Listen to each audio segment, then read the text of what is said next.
Shabbat Shalom, nós vamos ter um shiur hoje acerca da Parashá Behar. Esta Parashá se inicia em Vaikra Levítico 25, verso 1, cujo texto em hebraico assim dispõe: Vaidaber Yahweh el Moshe Behar Sinai lemor. Tradução: E disse o Eterno a Moshe no monte Sinai, dizendo. Então, esta Parashá tem o nome de Behar, que Behar significa no monte. Har significa monte e Behar, no monte. E este nome se extrai justamente de Vaikra Levítico 25, verso 1, em que aparece a palavra no monte. E disse o Eterno a Moshe no monte Sinai, no monte Behar. Bem, então Behar significa no monte. E esta Parashá versa sobre leis agrícolas, leis concernentes à libertação de escravos e leis em favor dos pobres. Porém, existem muitos aspectos fortemente relacionados tanto com a vinda quanto com o retorno do Mashiach. Logo, nós analisaremos inicialmente a Parashá e depois nós apontaremos como os institutos estudados se relacionam tanto com a primeira como também em relação à primeira manifestação de Yeshua quanto ao retorno do nosso Mashiach. Lendo o capítulo 25, versos 1 a 7, nós estudamos e verificamos acerca do Instituto da Shemitah, também conhecida como ano sabático, ou ainda o ano de Shabat, ou o ano de descanso da terra. Na terra de Israel, o nosso povo poderia trabalhar na terra plantando e colhendo no período de 6 anos. Porém, no 7º ano havia o descanso da terra, em que a terra ficava em repouso e as atividades agrícolas eram suspensas. E este 7º ano, em que não se desenvolviam atividades agrícolas, este ano ainda é chamado de ano sabático, ano de Shabat, e este instituto é conhecido como Shemitah. Então vejam, o nosso povo trabalha na terra durante 6 anos. No 7º ano, nós não trabalhamos na terra, a terra fica paralisada durante 1 ano. E, mesmo assim, a fartura de alimentos, porque o Eterno, antes do ano sabático, antes do ano de Shemitah, o Eterno ele dava uma produção agrícola farta, havia uma superprodução de alimentos que iria garantir o sustento do nosso povo no ano em que não houvesse a plantação dos alimentos. Percebam que nenhum povo conseguiria sustentar-se mediante a paralisação da atividade agrícola durante 1 ano. Porém, de forma sobrenatural, ainda que Israel parasse de semear durante 1 ano inteiro, não lhe faltava a provisão de alimentos. E tal provisão decorre do Eterno. E esta regra nos ensina que todo o nosso sustento advém do Eterno e não de nossas próprias forças. Você pode trabalhar e manter-se, você pode trabalhar e enriquecer, porém, tudo o que nós temos pertence ao Eterno. O maná, ele desceu dos céus durante 40 anos no deserto. Na terra de Israel, que foi conquistada, de 7 em 7 anos havia um repouso absoluto da terra e todo o sustento vinha do Eterno. E isto é algo miraculoso, é algo sobrenatural. Já que o trabalho era permitido somente até o 6º ano, o Eterno mandava uma farta colheita para que o povo pudesse estocar alimentos por 3 anos consecutivos. Então percebam, nosso povo trabalhava por 6 anos na terra. O 7º ano era o ano de Shemitah, o ano sabático, não havia o plantio. E no 8º ano, no ano seguinte, aí nós voltávamos à atividade agrícola. Voltávamos por mais 6 anos e no 7º havia a paralisação e assim sucessivamente. Agora, vejam, no 6º ano, o Eterno ele mandava uma colheita farta para que os alimentos pudessem ser armazenados pelo período de 6 anos. Desculpem, pelo período de 3 anos. Por quê? Porque a colheita vinha, primeiro ano, para sustentar o próprio 6º ano de produção. Depois, a colheita ela também durava para abastecer o nosso povo durante o 7º ano, porque a terra estava descansando, não havia produção agrícola. E no 8º ano era permitido o trabalho, mas você tinha que plantar e iria demorar um pouco para colher. Então, o alimento ele durava também durante todo o 8º ano até que houvesse a colheita. No ano sabático, que é de 7 em 7 anos, não era possível semear, plantar e também não era permitido colher para estocar, para armazenar o alimento, pois isto era feito no ano anterior. Todavia, ensina o comentarista Rashi que no ano sabático era possível colher o que estava na terra para comer. Tudo que estivesse na terra durante o ano sabático pertencia à coletividade. E tanto israelitas quanto gentios poderiam se beneficiar do fruto da terra, ou seja, dos produtos que cresciam espontaneamente. Percebam o seguinte detalhe. Nosso povo plantava e colhia durante 6 anos. No ano sabático, no 7º ano, o ano de Shemitah, você não podia plantar.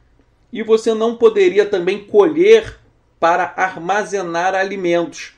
Porém, os alimentos que eles cresciam espontaneamente na terra, de forma sobrenatural, estes alimentos você não podia colher para estocar, para armazenar, mas você poderia colher para comer. E uma coisa muito interessante é que toda a produção durante o ano sabático, ela se destinava à coletividade, tanto aos israelitas quanto aos gentios. Então, se você era proprietário de uma grande extensão de terra em Israel, no ano sabático, qualquer pessoa poderia entrar em sua terra e colher os alimentos para comer.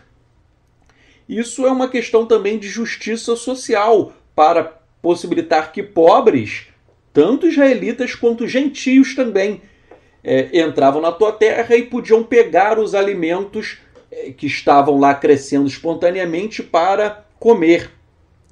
Então, se você imaginar, é algo bem interessante, não é? Você é proprietário de uma grande extensão de terra e no 7º ano, tudo aquilo que a terra produz, ela não pertence a você. Ela pertence a todo o povo e qualquer pessoa do povo, hebreu ou gentio, entrava livremente na sua terra e pegava os alimentos que lá estavam para a alimentação. E isto demonstra que a terra de Israel não é propriedade privada, mas ela pertence ao Eterno. Disse o Eterno em Vaikra Levítico 25, 23. A terra é minha. Então, a terra de Israel tem como proprietário o Eterno. E o Eterno também ele falou que a provisão que ele daria no ano sabático, ela seria de forma sobrenatural. Vou ler Vaikra Levítico 25, versos 20 a 22. Disse o Eterno: E se disserdes, o que nós comeremos no 7º ano? Eis que não havemos de semear nem fazer a colheita. Então eu, o Eterno, mandarei a minha bênção sobre vocês no 6º ano, para que dê fruto por 3 anos. E no 8º ano vocês semearão e vocês comerão da colheita velha até ao 9º ano. Até que venha a nova colheita, comerão a velha. Então isto é aquilo que eu falei para vocês. No 6º ano, o Eterno ele dava uma superprodução agrícola. E essa superprodução agrícola ela durava por 3 anos consecutivos. 3 anos. O 6º ano, que era o próprio ano de trabalho, o ano da colheita. O 7º ano, que não havia trabalho, que é o ano sabático. E o 8º ano, você teria que comer até conseguir colher a nova safra.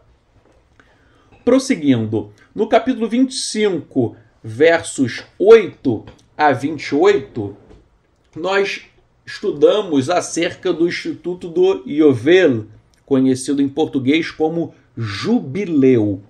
O que é o Yovel ou Jubileu em português? Depois de 7 períodos de descanso na terra, e nós vimos que o descanso na terra é de 7 em 7 anos. Então, depois de 7 períodos de 7 anos, o 50º ano seria o ano de Yovel, Jubileu. Ou seja, o ano sabático é de 7 em 7 anos. Então, o que é o Jubileu? Você conta 7 períodos de 7, 7 vezes 7, 7 vezes 7, 49 anos. No ano seguinte, ou seja, no 50º ano, no ano 50, seria o ano de Yovel, de Jubileu. Então, o Jubileu ele tem as seguintes características. Ele ocorria de 50 em 50 anos. A Torá fala que o Yovel, o Jubileu, ele era anunciado com o toque do shofar no dia de Yom Kippur. Outra característica, no Yovel, tal como no ano sabático, era proibido o plantio. Você também não poderia plantar na terra. De uma forma sobrenatural, você iria tanto se alimentar dos produtos que foram estocados no ano anterior, ou você poderia pegar aquilo que crescesse de forma sobrenatural e espontânea na terra. O ano de Yovel, de Jubileu, ele também era um ano de liberdade para os escravos. Todos os escravos hebreus, eles eram libertados no ano de Yovel. Então, é um ano em que havia uma festa muito grande, porque era um ano de liberdade. Nós já estudamos, não é, que você, em sendo hebreu, e também havia escravos estrangeiros, mas a liberdade aqui era somente para os escravos hebreus. Então, o hebreu, muitas vezes, ele tinha dificuldades financeiras, ele ficava totalmente endividado e ele se vendia como escravo. E eu até já expliquei que as Bíblias traduzem como escravo, mas na verdade o escravo ele era muito bem tratado. Então a melhor tradução seria servo, mas muitas Bíblias colocam escravos e quando a Bíblia traduz como escravo, você lembra da escravidão no Brasil, que foi cruel, foi muito sórdida, mas a escravidão no sistema da Torá era uma escravidão que não era tão ruim assim. O escravo ele tinha muitos direitos, ele tinha inclusive que ser bem tratado pelo seu patrão. Tanto é que nós já estudamos que se o seu patrão lhe causasse uma lesão corporal, por exemplo, lhe agrediu, lhe arrancou um dente, por exemplo, ele sofreu uma agressão, uma lesão corporal, isso fazia com que o escravo recebesse imediatamente a liberdade. A escravidão brasileira não, né? O escravo apanhava, ele era chicoteado, sofria mutilações e continuava escravo. Pela Torá não. Se o patrão, o senhor agredisse o escravo e ele tirasse um dente, ele já recebia a liberdade, porque o Eterno quer que o escravo seja respeitado. Então, em Iovel, era um ano de liberdade para os escravos. Nós já estudamos, e é bom você lembrar, que o escravo ele trabalhava por 6 anos e no 7º ano ele recebia a liberdade. Mas ele poderia, o escravo hebreu, renunciar à liberdade. E a Torá fala que ele receberia uma marca, um furo na orelha. Então ele ficaria com a orelha furada, simbolizando e externando que ele renunciou à liberdade. Então, repito, o escravo trabalhava 6 anos e no 7º ele recebia a liberdade. Mas se ele poderia renunciar à liberdade, ele gostou de ser escravo, então ele recebia uma marca na orelha. Mas mesmo que ele renunciasse à sua liberdade, recebendo o furo na orelha, mesmo assim, em Iovel, no jubileu, ele se tornava livre. Havia uma liberdade compulsória. Então, ainda que você quisesse permanecer como escravo, em Iovel, no jubileu, você seria liberado. Outra coisa interessante de Iovel, do jubileu, é que cada um voltava para a terra, propriedade da sua família. Vou dar um exemplo. Eu fiquei muito pobre e tive que vender a minha terra. Então eu vendi a minha terra para uma pessoa. E daí o que acontece? Eu vendi a minha terra, eu fiquei sem a terra. Quando chegava o ano de Iovel, do jubileu, a pessoa que comprou a minha terra, ela tinha a obrigação de me devolver a terra. Então, no ano de Iovel, de jubileu, todos aqueles que venderam as suas terras, as suas propriedades, recebiam-nas de volta. Logo, uma coisa que é óbvia e a Torá fala, mas é importante, vejam, suponhamos que hoje, que na data de hoje, faltassem 10 anos para o jubileu. Se faltam 10 anos para o jubileu, eu vou vender a minha terra e eu sei que daqui a 10 anos eu vou recebê-la de volta. Então, quando eu vendo a minha terra, sabendo que em 10 anos eu irei recebê-la de volta, eu vou vendê-la por um preço. Agora, se o jubileu hoje, na data de hoje, se o jubileu fosse chegar daqui a 30 anos, obviamente a terra seria vendida por um outro preço, por um preço maior. Então a compra e a venda da terra, ela seria proporcional ao tempo que demorava até o atingimento do ano de Iovel, do jubileu. Logo, a terra era comprada de acordo com os anos que faltavam para a chegada de Iovel. Quando faltavam muitos anos, a terra era comprada por um preço mais alto.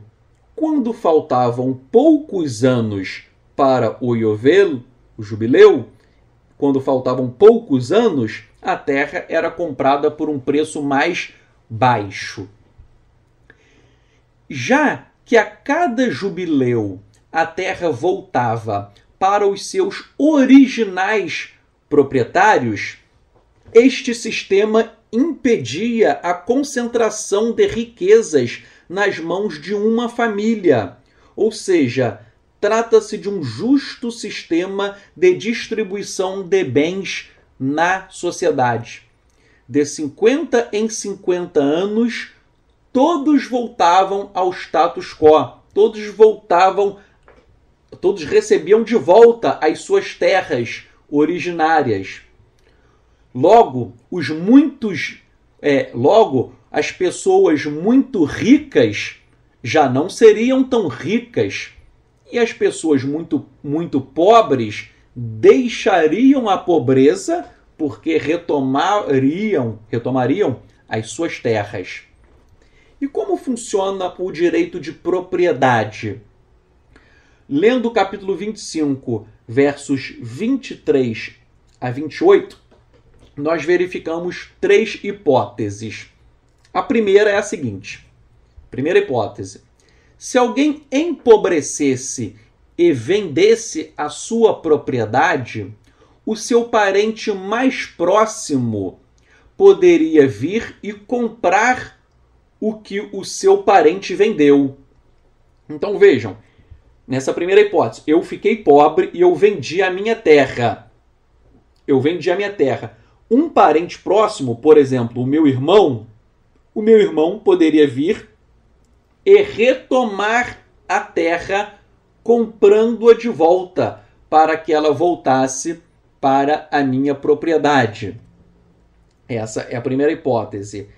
Então vejam, ainda que eu vendesse a terra, se aparecesse um parente meu, ele poderia resgatar aquela terra. A segunda hipótese. Eu vendi a minha terra. Eu vendi, porém, com o passar do tempo, eu enriqueci. Eu ganhei muito dinheiro. Logo, se eu tenho condições financeiras, eu poderia resgatar a minha terra, que outrora foi vendida, pagando pelos anos excedentes desde a venda da terra até o ano de Iovel, de jubileu. Então, eu vendi minha terra, depois eu fiquei rico. Eu poderia comprar a minha terra e daí eu pagaria o preço proporcional até o ano do jubileu. E a terceira hipótese é: eu vendi a minha terra, mas eu não tenho condições financeiras de resgatá-la e não apareceu nenhum parente próximo para resgatar a terra. Então, nessa terceira hipótese, a propriedade permaneceria nas mãos do comprador até o ano de Iovel, do jubileu, ocasião em que a terra deveria ser devolvida. Então, vejam, eu vendi minha terra.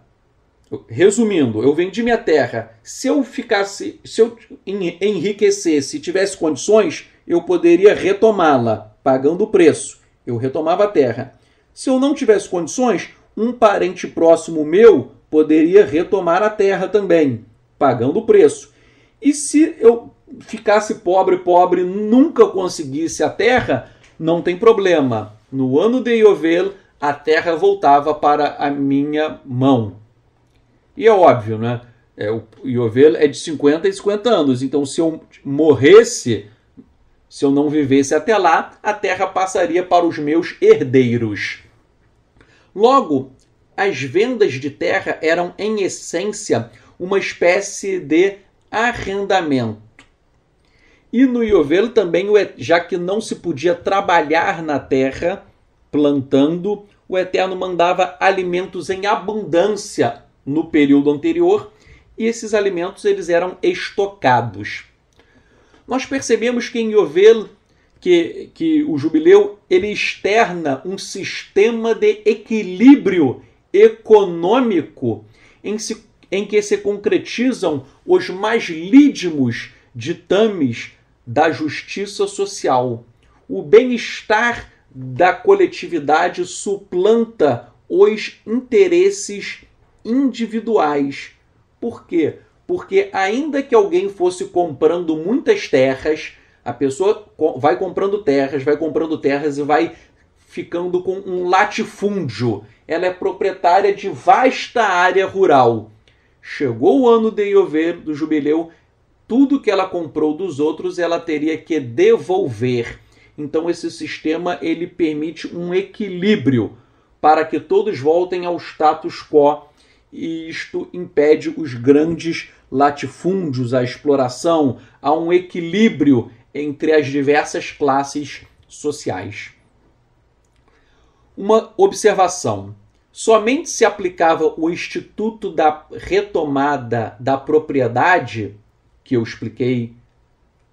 já expliquei, caso a propriedade fosse rural, ou seja, fora de cidade cercada por muros. Por quê? Porque diz a Torá que em cidades cercadas por muros, a venda de uma casa somente dava o direito de retomá-la durante o prazo de 1 ano. Findo este prazo, a casa não era devolvida em Iovelo. Isso está no capítulo 25, versos 29 a 31. Então, repetindo, a propriedade rural ela era retomada no ano de Iovelo, do jubileu. Porém, quando você comprava uma casa em uma zona urbana, ou seja, em uma cidade fortificada, você você mora em uma casa, em uma cidade, é uma casinha, você vendeu a sua casa, você tem 1 ano para resgatar a sua casa. Findo esse ano, se você não a resgatasse, já era. Você não poderia retomar a sua casa de volta, ainda que chegasse o ano do jubileu. E por que essa diferença entre a propriedade rural, que você pode retomá-la no jubileu, e a propriedade urbana dentro de uma cidade fortificada, que você não pode retomá-la no jubileu?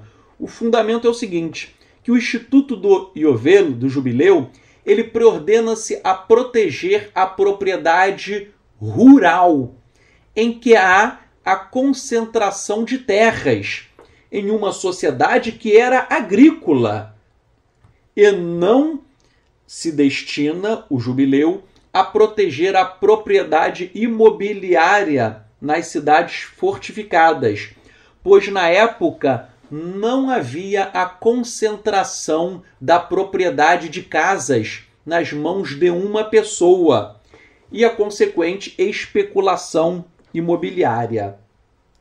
Em outras palavras, a sociedade israelita antiga era uma sociedade agrícola. A base da produção era a agricultura. Então, havia uma concentração de terras em área rural. Logo, para evitar os latifúndios e a concentração, o Eterno instituiu o Iovelo, o jubileu, para que de 50 em 50 anos todos retomassem as suas terras originárias, havendo um equilíbrio no seio da sociedade. Agora, em relação às casas em cidades fortificadas, ou seja, em zonas urbanas, não havia o hábito de uma pessoa ir comprando uma casa, 2, 3, 4. Não havia a concentração imobiliária e nem a especulação imobiliária. Logo, não havia a necessidade da retomada de casa no período do jubileu. E é por isso que o Eterno fixou o prazo de 1 ano para o resgate das casas em cidades fortificadas. Prosseguindo, quanto aos Leviim, aos levitas, existem regras especiais. As regras são diferentes. E estas regras têm um tratamento diferenciado, porque o fundamento é a proteção dos Leviim, dos levitas, há uma proteção maior dos levitas para que eles pudessem prestar o serviço ao Eterno sem preocupação. Então, o Eterno ele regrou e deu inúmeras vantagens, inúmeros benefícios aos levitas para que eles pudessem prestar serviço ao Eterno e não ter aborrecimentos. Então, vou dar alguns exemplos que a Torá menciona. As casas dos levitas, ainda que fossem compradas por terceiros, elas eram devolvidas em Iovel. E nós vemos que as casas, que para a população em geral isso não acontecia. O cidadão comum ele tinha o prazo de 1 ano para resgatar a casa em cidade fortificada. Mas para o levita não. As casas dos levitas eram devolvidas obrigatoriamente em Iovel. Então, isto é uma exceção à regra. Outra coisa, os campos dos levitas, eles não podiam ser vendidos. Capítulo 25, versos 32 a 34. Então, os levitas não podiam vender seus campos. Caso os levitas ficassem pobres, eles eram ajudados, inclusive por meio do macer, do dízimo. Eles eram ajudados, inclusive, com o macer e com o dízimo, para que eles pudessem prestar serviço ao Eterno. A Paraxá também fala de diversas leis a favor dos pobres. E essas leis são aplicáveis ainda hoje. Por exemplo, a Torá fala no dever de ajudar os pobres. Capítulo 25.35. Isso ainda existe. Nós temos o dever ético-moral de ajudar os pobres e os necessitados. E a Torá ainda determina que não deveriam ser cobrados juros do seu irmão. Capítulo 25, versos 36 a 38. A proibição de cobrar juros. Então, se você possui um irmão e você empresta dinheiro a ele, você não pode querer levar vantagem em cima dele. Eu emprestei dinheiro para um irmão, eu não posso cobrar juros, eu não posso tirar vantagem em cima dele. Isso é uma regra muito bonita. Infelizmente, em vários países as pessoas emprestam dinheiro, né? A figura do agiota. O agiota empresta dinheiro e quer ganhar muito. E a dívida da pessoa termina virando uma bola de neve. A pessoa pega o empréstimo, os juros são altíssimos e cada vez os juros vão aumentando, a dívida vai aumentando, vira uma bola de neve e a pessoa nunca consegue pagar a dívida. A Torá trouxe essa regra, não cobrar juros do irmão. Para quê? Para possibilitar que o seu irmão ele pague a dívida, ele faça a quitação e a dívida dele não vire essa bola de neve. No Brasil, né, eu conheço muitas pessoas endividadas por conta de quê? Dos altos juros. E é por isso que, graças ao Eterno, eu nunca peguei dinheiro emprestado, porque isso é algo horrível. Você pega dinheiro emprestado e fica na mão das pessoas. Graças ao Eterno, ele tem me abençoado para que eu não precise pegar dinheiro emprestado.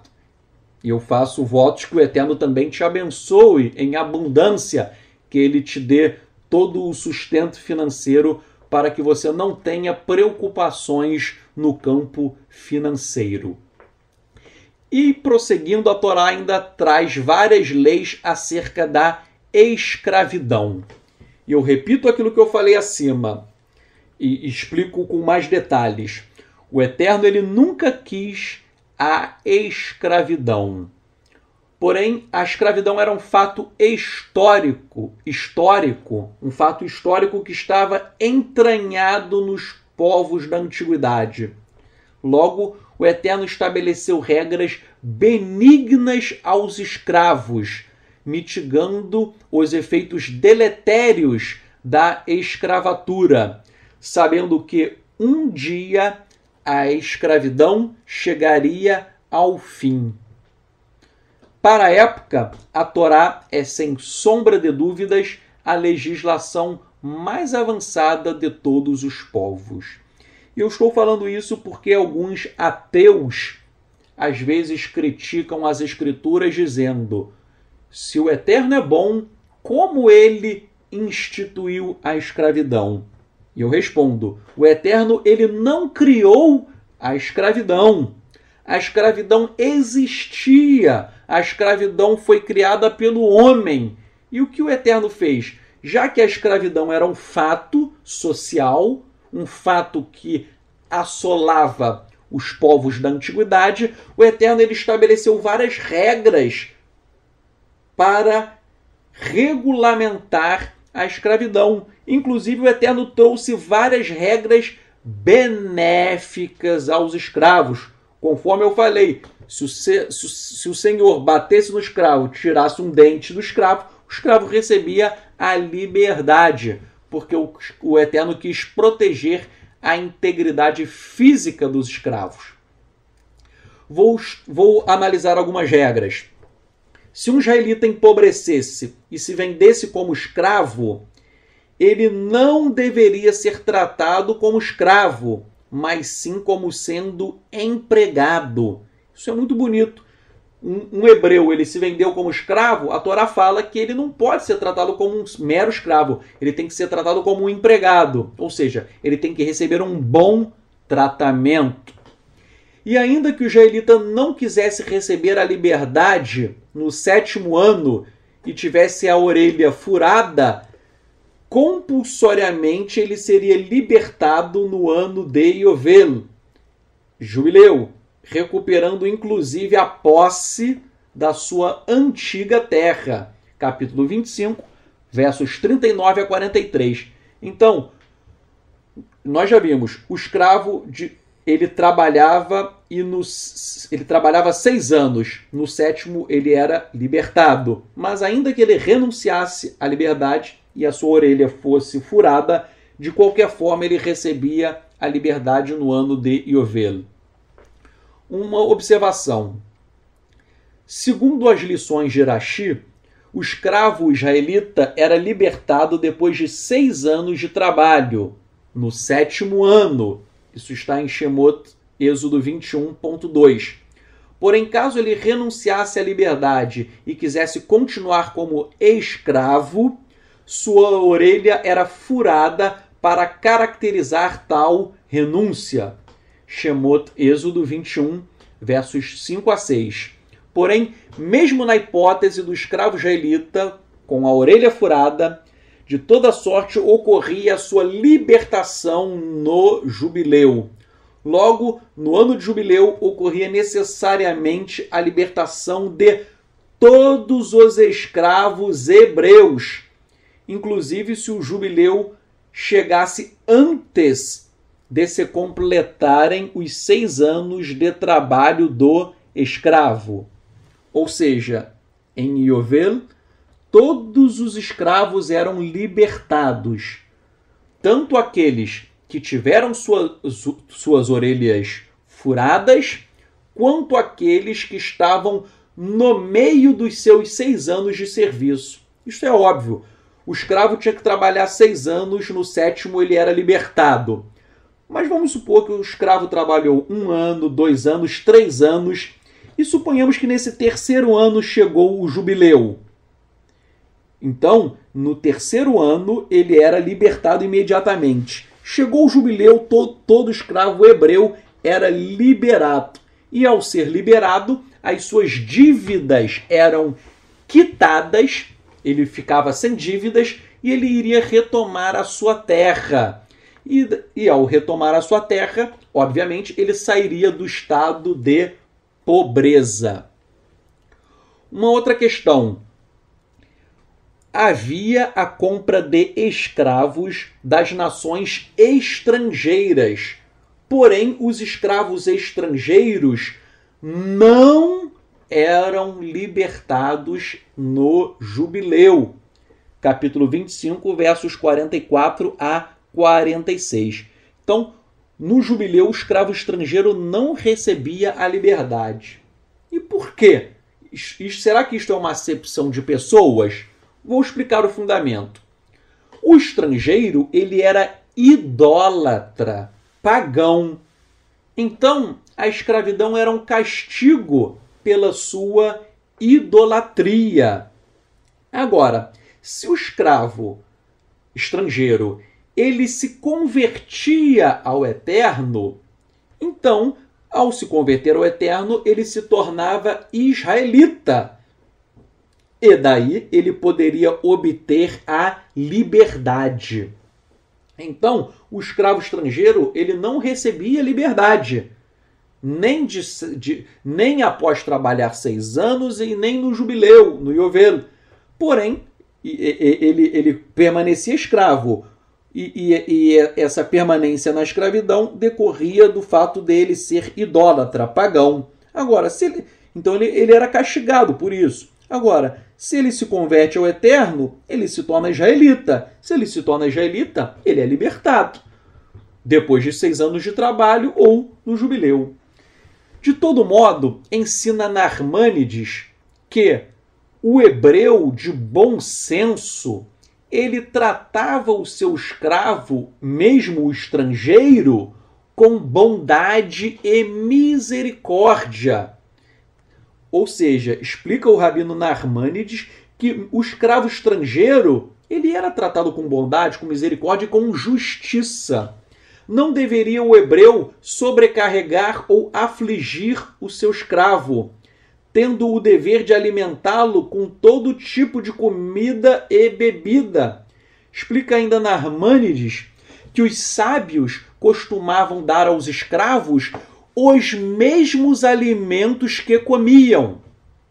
E muitos sábios alimentavam os seus animais e os escravos primeiramente e só depois faziam as suas refeições. Então isso é muito interessante. Há muitas pessoas que às vezes dão uma comida pior. Hoje em dia, até hoje em dia, existem pessoas que dão uma comida pior aos seus empregados. O rabino Narmânides diz que os sábios de Israel, o que eles comiam, eles davam a mesma comida para o escravo. E mais, diz Narmânides que os sábios, eles davam primeiramente a comida aos escravos, os escravos comiam, e depois o que sobrasse, eles comiam. Ou seja, os escravos estavam, em termos de comida, eles recebiam até uma posição de prestígio perante os seus senhores. Obviamente, nem todos os senhores faziam isso. Narmânides diz que os sábios, os tzadikim, os justos, eles faziam isso.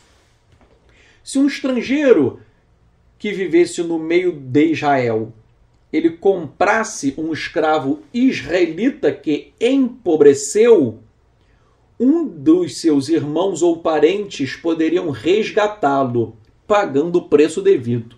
Então, um estrangeiro ficou muito rico e ele comprou um escravo hebreu. O parente do hebreu, que virou escravo, poderia pagar o preço e resgatá-lo. Porém, se ele não fosse resgatado em nenhuma hipótese, ele receberia a liberdade em Yovel. E isto é para se concretizar o que está em Vaikra Levítico 25, 55, em que o Eterno diz: porque os filhos de Israel são os meus servos são eles, que tirei da terra do Egito. Eu sou o Eterno, o vosso Elohim. aquele que serve ao Eterno não é servo de outro homem. Isto é uma lição fundamental. Quem serve ao Eterno não é servo de outro homem. Por isso que todos eram libertados no ano de Iovel. E agora nós vamos ver alguns aspectos desta paraxá aspectos relacionados a Yeshua HaMashiach, inclusive em relação ao seu retorno. Vamos ler, eu traduzi o texto da Peshita em aramaico, Lucas 4, 16 a 21. Está escrito: E ele, Yeshua, veio para Natseret, onde ele havia sido criado. E ele, Yeshua, entrou na sinagoga como estava acostumado, no dia de Shabat, e levantou-se para ler. E o livro do profeta Yeshayahu é Isaías, em aramaico o nome é Eshaia. Então, verso 17. E o livro do profeta Yeshayahu foi dado a ele, e Yeshua abriu o livro e encontrou o lugar onde está escrito. E daí eu vou citar o que Yeshua leu, que está em Yeshayahu, Isaías, capítulo 61, versos 1 a 2. Então, agora Lucas, capítulo 4, verso 18. É Yeshua lendo. Yeshua leu o seguinte: O Espírito do Eterno está sobre mim, e por isso ele me ungiu para declarar esperança aos pobres, e enviou-me para curar os quebrantados de coração, e pregar a libertação aos cativos, e dar vista aos cegos, e para libertar os oprimidos com o perdão, e para proclamar o ano aceitável do Eterno. E Yeshua fechou o livro e deu-o ao auxiliar, e foi sentar-se. E todos aqueles na sinagoga estavam com os olhos fixos nele. Então começou a dizer-lhes que esta escritura em seus ouvidos foi cumprida hoje. Vejam, Yeshua disse que ele estava proclamando o ano aceitável do Eterno. Isso está em Lucas 4,19. Yeshua disse que ele estava proclamando o ano aceitável do Eterno. E o ano aceitável do Eterno é justamente o ano de Iovel, jubileu, em que havia a libertação dos escravos, o perdão da dívida de todos, e os pobres recebiam de volta as suas terras. Então, Yeshua, em Lucas 4, lecionou que estava se cumprindo nele o jubileu. Por quê? Porque a redenção da terra e a libertação dos escravos em Iovel tipificam a redenção operada pelo Mashiach. Ora, Iovel era reputado como o período de se pôr fim à opressão, em que todos os laços de escravidão eram quebrados e as pessoas estariam livres para começar de novo. Da mesma forma, Yeshua nos liberta da escravidão do pecado e nos possibilita uma nova trajetória existencial por meio de uma nova vida. Os escravos eram libertados em Iovel. Nós somos libertados do pecado por meio de Yeshua. As dívidas dos escravos eram quitadas em Iovel. Nossas dívidas para com o Eterno são quitadas pelo sangue derramado de Yeshua. Então, percebam que o Mashiach ele fez uma comparação entre Iovel e a sua própria vida. Ele disse que nele estava se cumprindo o Iovel, o jubileu, porque no jubileu os escravos eram libertos. E Yeshua veio para quê? Para nos libertar do pecado. No jubileu, as dívidas eram quitadas. E Yeshua veio para quê? Para quitar as nossas dívidas perante o Eterno, para pagar o preço pelos nossos pecados. Assim, percebemos que o ano de Yovel era um tipo ou precursor do futuro reino do Mashiach.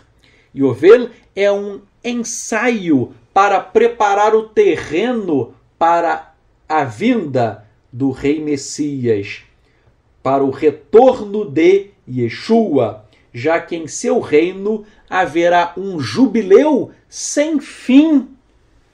No reino de Yeshua, quando ele voltar, toda a opressão vai acabar e a justiça há de reinar.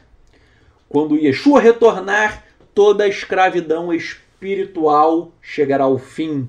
Haverá liberdade real e efetiva no reinado do Mashiach. E um tópico muito interessante é que o Talmud, em Masechet Sanhedrin, ele fala que o Mashiach virá no último jubileu. Está escrito em Sanhedrin 97b, no Talmud Bavli. O mundo deve existir pelo menos 85 jubileus, e no último jubileu o filho de David virá. O filho de David é uma referência ao Mashiach. Então o Talmud ele está dizendo que no último jubileu aparecerá o Mashiach. Percebam, a tradição judaica associa a manifestação do Mashiach ao jubileu. E Yeshua, em Lucas 4, afirma que o ano aceitável do Eterno, que é o jubileu, se cumpre em sua vida.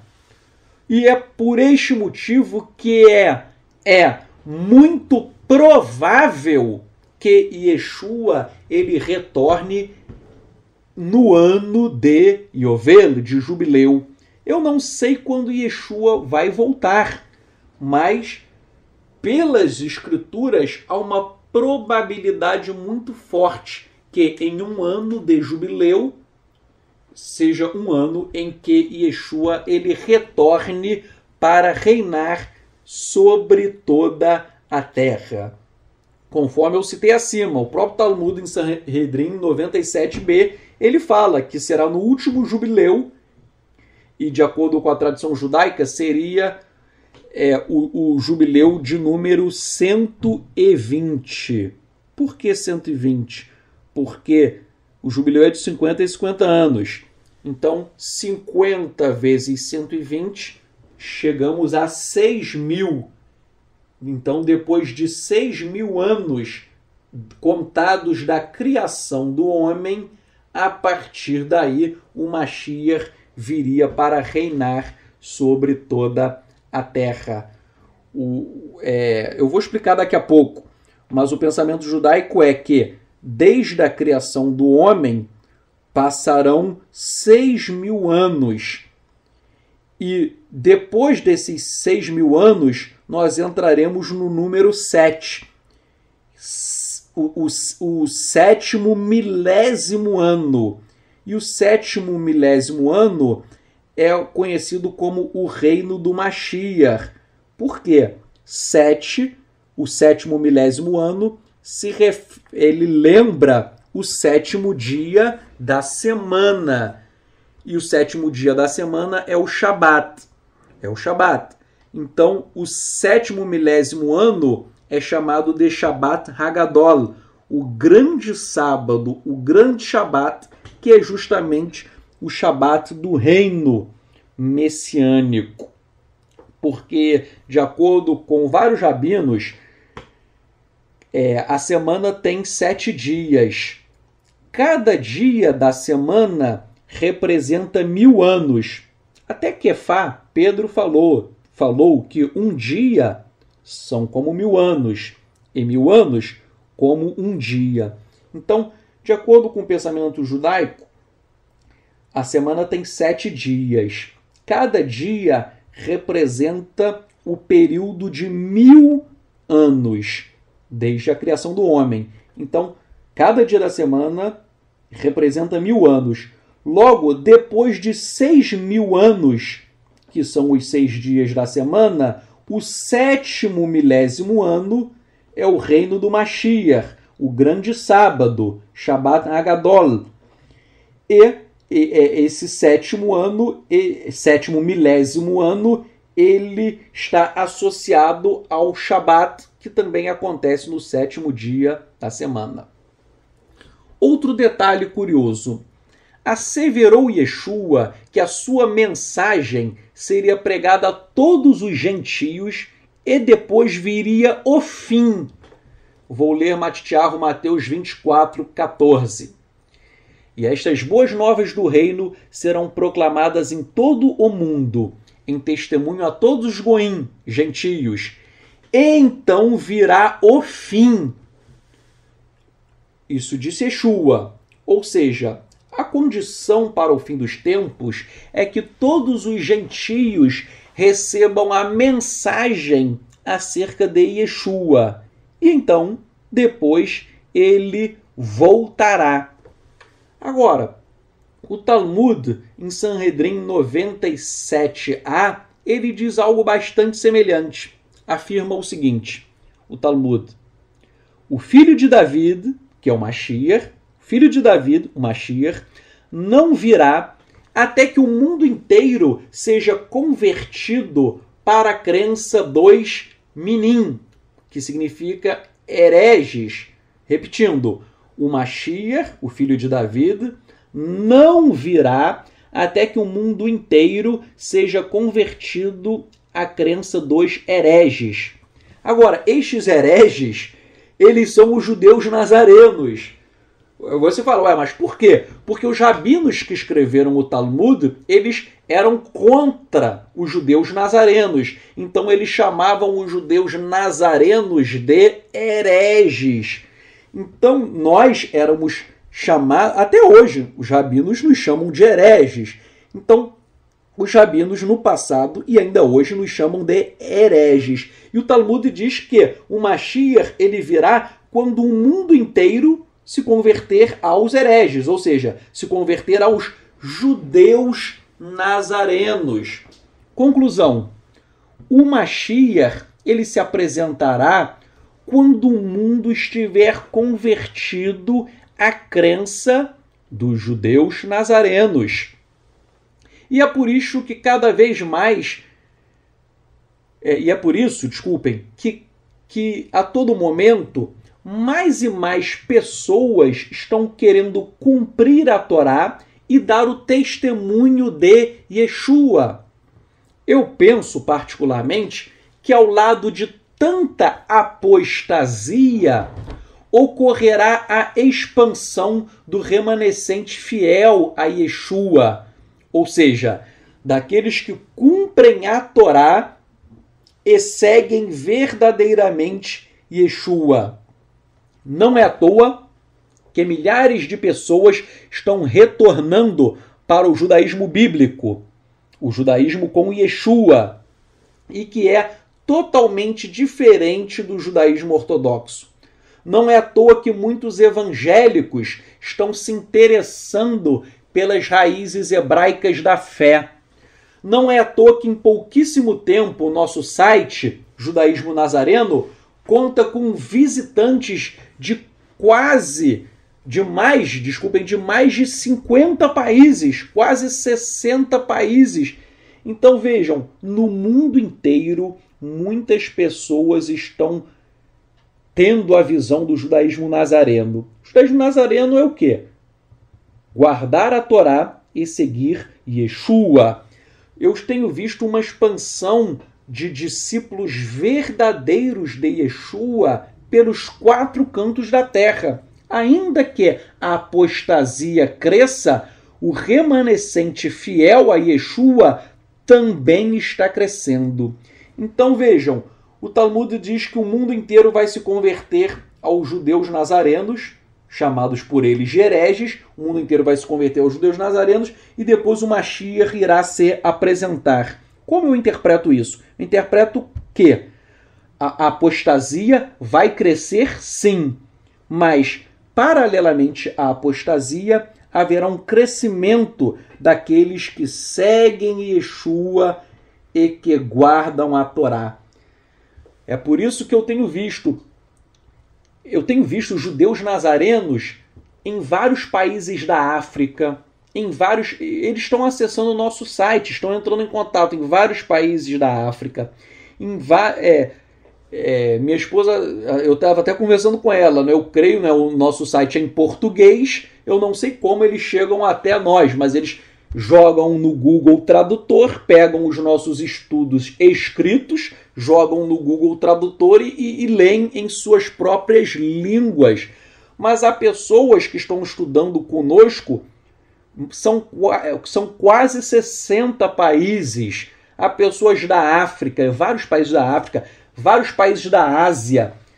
Há muitas pessoas de países islâmicos, há pessoas nos Estados Unidos, no Canadá, na África do Sul, na Indonésia, na China, no Kuwait, no Irã, no Iraque. Há pessoas no Sudão, há pessoas em todos os cantos do mundo, muitos países da Europa. É uma coisa, eu não tenho como nomear, né, mas eu tenho a lista completa de quase 60 países, pessoas de 60 países que estão estudando conosco. Então, isto é uma coisa maravilhosa de como o Eterno tem propagado a visão da Torá e a visão de seguir Yeshua HaMashiach. E o último ponto desta paraxá é o seguinte: o Talmud, no Tratado de Avodah Zará 96a, ele diz o seguinte, abrem-se aspas: o mundo vai existir por 6.000 anos, 2 milênios de trevas, 2 milênios de Torá e, em seguida, 2 milênios da era do Mashiach. Então, vejam, o Talmud ele divide o mundo, como eu falei ainda há pouco, em 6.000 anos. O mundo existirá por 6.000 anos, que são os 6 dias da semana, e no 7º milésimo ano, que é o 7º dia da semana, será o reino do Mashiach. Então, de acordo com o Talmud, Avodah Zará 9a, o mundo vai existir por 6.000 anos. E esses 6.000 anos são divididos em 3 períodos: 2.000 anos, 2 milênios de trevas, 2 milênios de Torá e 2 milênios da era do Mashiach. Então vejam,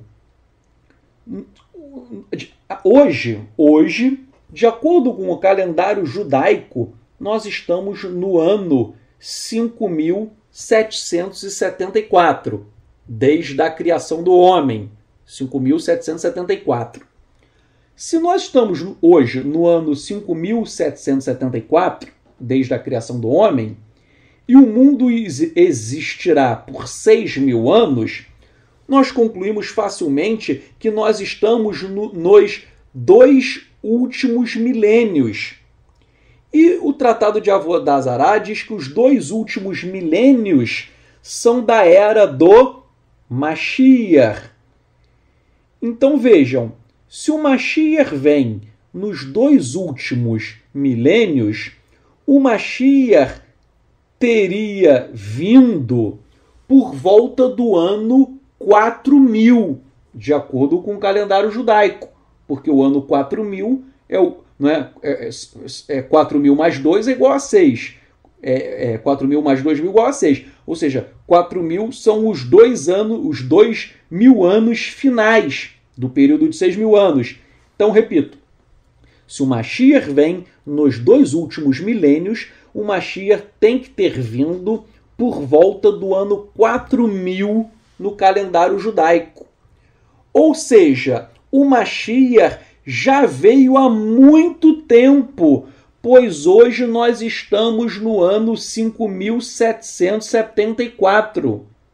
Então, querendo ou não, o Talmud atesta que o Mashiach já veio.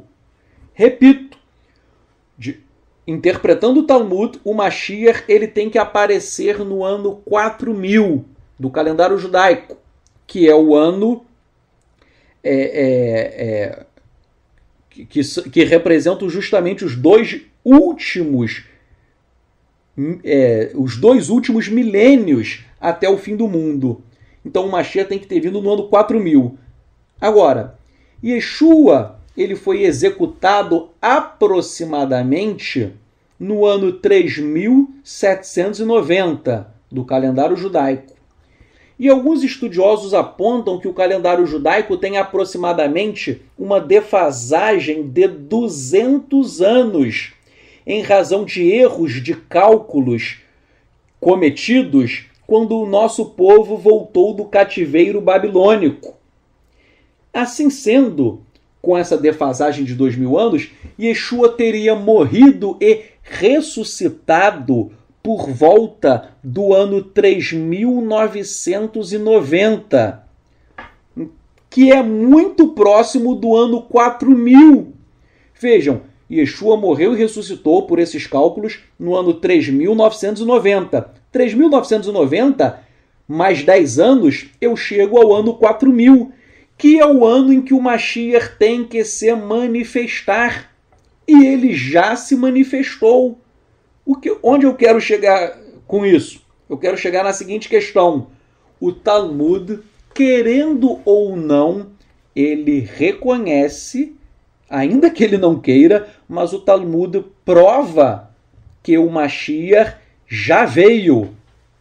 Muitos do nosso povo esperam o Mashiach, mas eu repito, pelo Talmud o Mashiach já veio, porque o Mashiach teria que ter vindo nos 2 últimos milênios, ou seja, o Mashiach teria que ter vindo no ano 4000 do calendário judaico. E quem morreu e ressuscitou muito próximo do ano 4000 foi quem? Yeshua HaMashiach. Logo, não adianta esperar por uma outra pessoa. Por quê? Porque o Mashiach veio exatamente na época esperada. Yeshua morreu e ressuscitou no ano 3990, contando essa defasagem que eu expliquei, que é praticamente, arredondando, nós chegamos ao ano 4000. Insta a repetir, não adianta esperar o Mashiach já veio.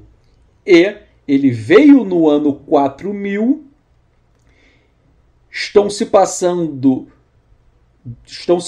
2000 anos desde a morte e ressurreição de Yeshua, e quando nós chegarmos, e quando se completarem os 6000 anos da criação do homem, o 7º milênio será o reino do Mashiach, segundo a tradição judaica.